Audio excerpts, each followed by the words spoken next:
Imagine a toy so rare, so valuable, that it commands a price tag of $30,000. This isn't a vintage car or a piece of fine art. This is a Lego set. Yes, Lego.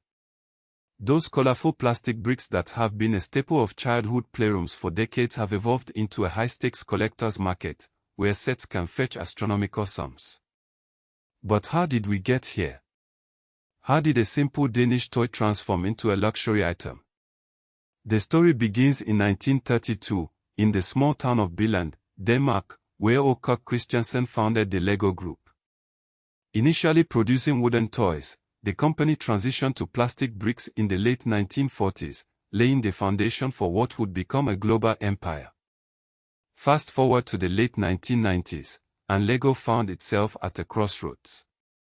Facing stiff competition from video games and action figures, the company needed a new strategy. Enter the Ultimate Collector Series, or UCS.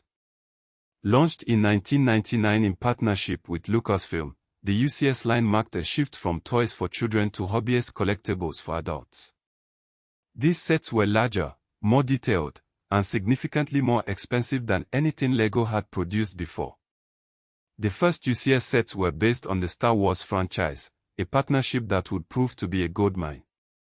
The Star Wars UCS Millennium Falcon, released in 2017, became the most expensive Lego set at the time, retailing for $849.99. But that record was shattered in 2026 with the release of the Lego Star Wars UCS Death Star 2, which boasts a staggering 9,023 pieces and a price tag of $999.99. But why are these sets so expensive? The answer lies in their complexity and the market they cater to. The Death Star 2, for example, is not just a toy, it's an engineering marvel. Measuring approximately 33 inches in diameter, it requires internal support structures and specialized hinges to maintain its spherical shape without collapsing.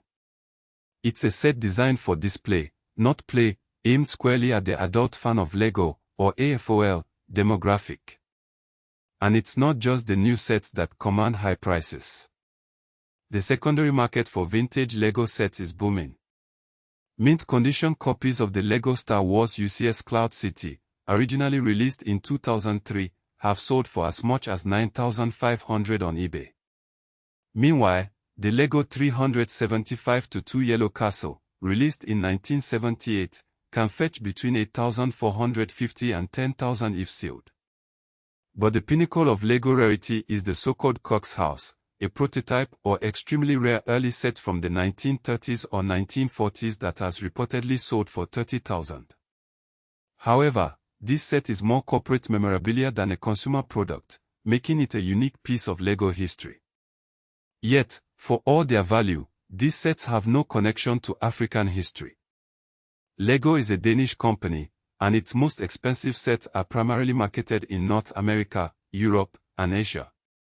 While Lego does have a presence in Africa, including retail stores in South Africa, Nigeria, and Kenya, the continent is not a primary market for these 1,000 sets.